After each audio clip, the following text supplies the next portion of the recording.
Bea Alonso at Dominic Roque hiwalay na nga ba at hindi na matutuloy ang kasal? Usap-usapan ngayon sa social media ang hindi natuloy na kasal nila Bea Alonso at Dominic Roque. Ito'y sa kadahilanan na ilang araw nang hindi nakikitang suot ni Bea Alonso ang kanyang milyones na engagement ring na bigay ni Dominic Roque. Lalong lumalala ang gusot nila Bea at Dominic at narito ang mga ibang impormasyon. Kamakailan lang dinagsa ng mga komento ang kanyang social media account ng kilalang actress na si Bea Alonso. Sa mga nagdaang photos nito, sunod-sunod na araw na kasi na hindi niya suot ang kanyang diamond engagement ring na siyang bigay pa ni Dominic Roque noong August 2023 nang magpropose ito sa actress. Sa larawang ito, makikita na hindi niya suot ito at kinakabahala ng kanyang mga supporters.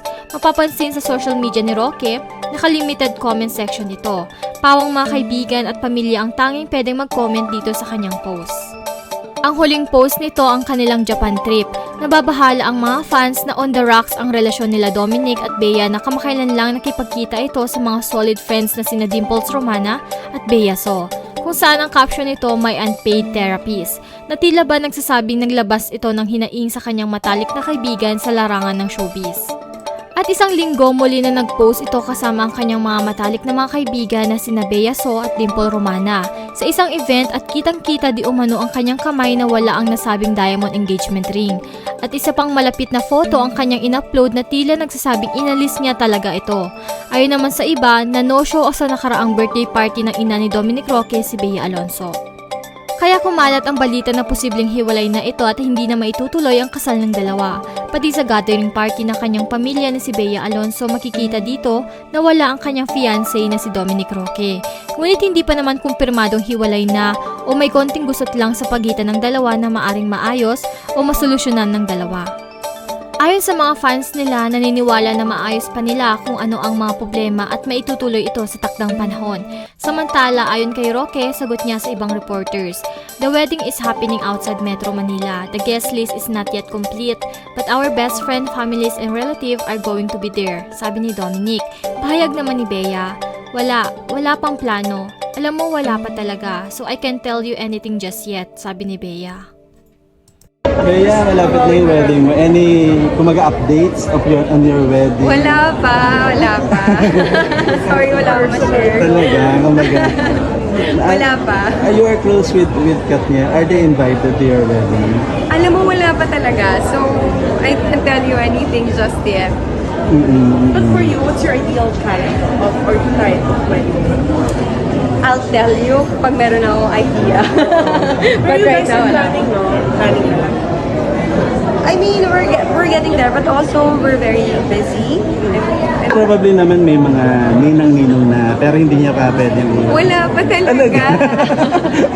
Wala akong masabi sa inyo. Wala talaga pa. Ayon naman sa ibang netizens na baka daw si Bea ang may problema matapos ang huling interview. At maraming netizens ang hindi nagustuhan ang sagot ng Kapuso star na si Bea Alonso nang tanungin siya about sa wedding preparation nito ng kanyang fiancé na si Dominic Roque. Sa latest IG post ni Bea noong Biyernes, 2 ng Pebrero, makikitang inulan ng batiko sila ng mga netizens kahit wala namang kinalaman sa naturang post. Mapapansin talaga ang mga negatibo ng mga netizens sa actress. Narito ang kanilang comments. Ito yung babae na walang plano magbukod. Now guys, wag na kayong magka-interes sa babaeng to. Walang plano kahit gurang na. Dominic is very husband material but itong si Bea, ewan. Nako, pag ganyan, dapat hanap na kaagad si Dom na mas okay kay Bea. Yung simpleng babae lang, high maintenance masyado yung ano niya ngayon. Gayahin na lang niya si Scottie Thompson pag nagdesisyon, final na agad. Sabi ko na I see it coming before. Herlos, kung papakawalan niya pa si Dom, matinong lalaki, came from a decent family. Hahay, time is moving. Ikaw lang ganyan, mga ibang celebrity nag-asawa na. Ikaw mahuhuli na sa biyahe. Establishing family is important no matter what. Ayon naman kay Ogie Diaz sa Showbiz Update, sabi ng isa kong source, wala na sila, hiwalay na sila. Yung Japan nila, huling post na nila yun. Wala na, kaya inaabala na lang ni Bea ang kanyang sarili.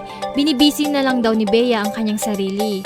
Yun na nga, sabi ng aking source ay sinusuyo pa rin ni Dominic Roque si Bea Alonso para sila ay magkaayos. Tunay nga bang hiwalay na ang dalawa at hindi na matutuloy ang kasal? Comment down your thoughts below. Don't forget to like and subscribe for more latest trending news from us, and thank you for watching!